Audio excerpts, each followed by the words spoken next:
Saint Mary. She was selected as the Mother of God.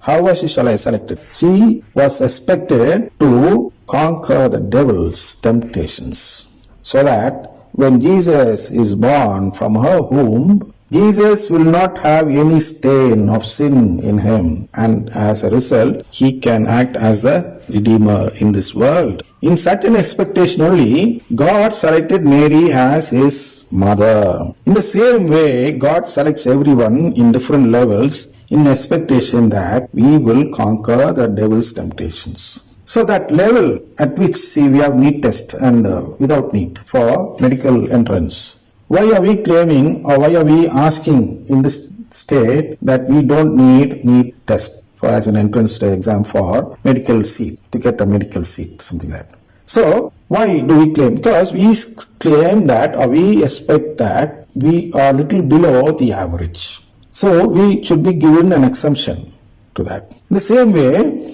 here God is acting fair. Unlike the politicians of our country, God is setting everyone according to their level of zeal for him. If at all somebody has no zeal at all, then what does God do? He gives him a status of a laity.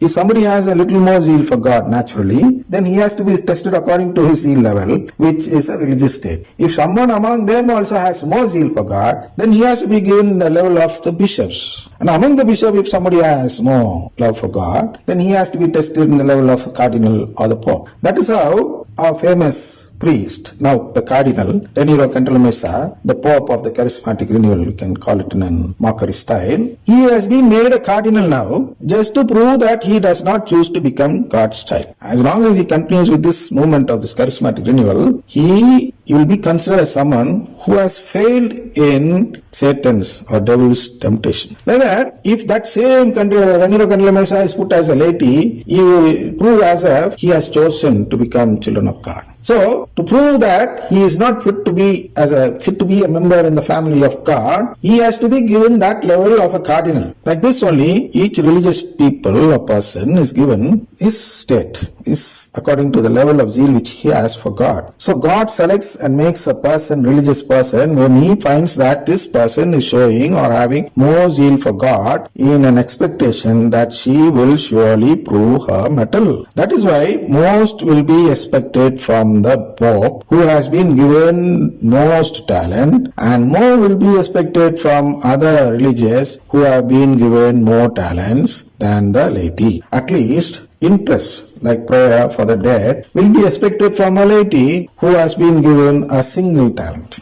So the person who receives more talent is not straight away eligible to inherit the kingdom. Only after he proves that he can multiply talents will he be given the rights to inherit kingdom by the king. That is why the more religious we are, more will be the temptation given to us. And only after passing those temptations successfully will one be given the right to become children of God. Therefore, it should be first understood that religious status is not a sign of guarantee to become children of God. Instead, it is a sign of the level of test which we undergo in this world.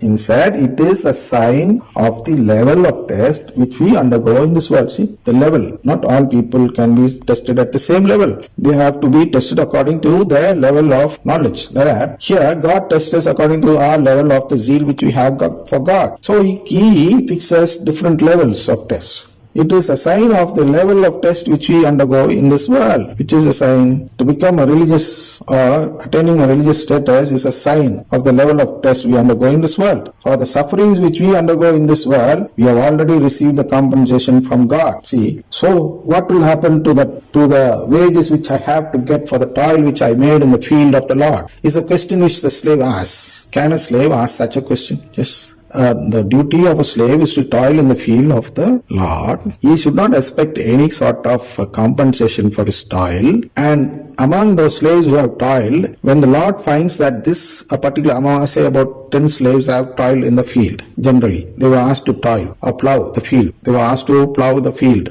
of the Lord. And among the 10, only one goes to the field which belongs to the master and he plows it. Others plow 9 other different field which does not belong to the master. And after returning, the master calls the one who plowed the master's field and he asks him to sit at the table in which he is having supper. And when he asks the other 9 to serve that slave, what will the slaves ask? They will forget the righteousness of the master and they will say that we have also toiled throughout the day, and why are you making only him sit at your table? Is it not something which is not fair? Don't you have any mercy, master? Is what the slave will ask the master. This is the same question which the religious are asking now. We have consecrated our whole life towards God, and now if you refuse it, it would mean that God is not having any mercy on us. It means that He is unfair. He is not righteous, is what they claim. They forget that slaves have no right to claim wages, first of all. And the next main thing which they forget is that sitting at the table is not a reward given on the basis of the work done in the field. Rather, it is a gift given by the master to that slave. Second one. And the third one, he is calling a slave who has toiled for him in his field. The other 9 people have toiled not for the master but for somebody else. Do they have the right to ask that question? So, being religious alone is not enough. Being a plower, a person who plows alone is not enough to claim a place in the table of the master. Likewise, being a religious alone is not enough to claim a relationship with God. You have to toil for God. You have to work for Eucharistic Lord and not the Holy Spirit which denies the Eucharistic Lord. You have to work for the real master, not for the false one. So, if you prove that you have worked for the real master, you will surely, even if you are not a religious person, you will surely be given the right to become children of God. So this compensation He gives. God gives this compensation. He gives a wage also for the slave. Slave has no right to claim a wage. Even then this master gives a wage. But he does not allow that slave to sit at his table because he worked for somebody else without being enlightened.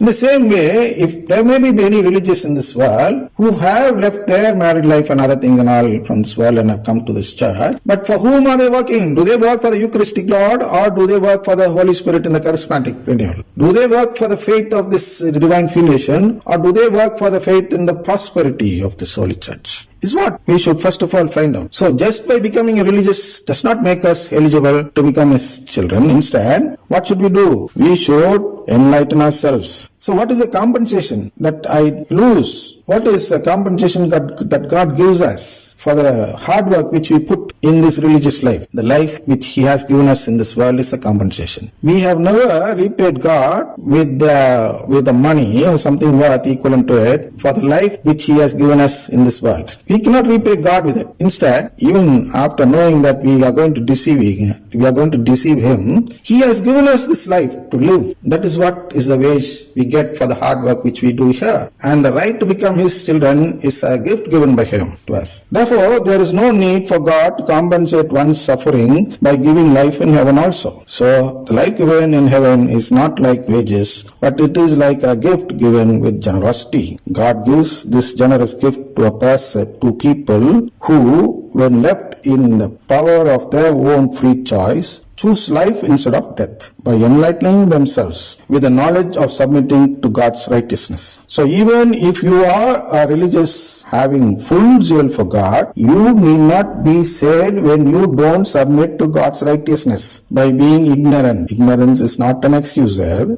even here. So you must not be ignorant. Instead, it is your duty to get enlightened. With what? With the knowledge that is given through the CCC, Catechism of the Catholic Church. With this, we end this session. In the next session, we can see why did God permit the charismatic renewal and its songs, even after knowing that it is going to deceive people and take them away from His family. This we'll see in the next session. Thank you. Amen.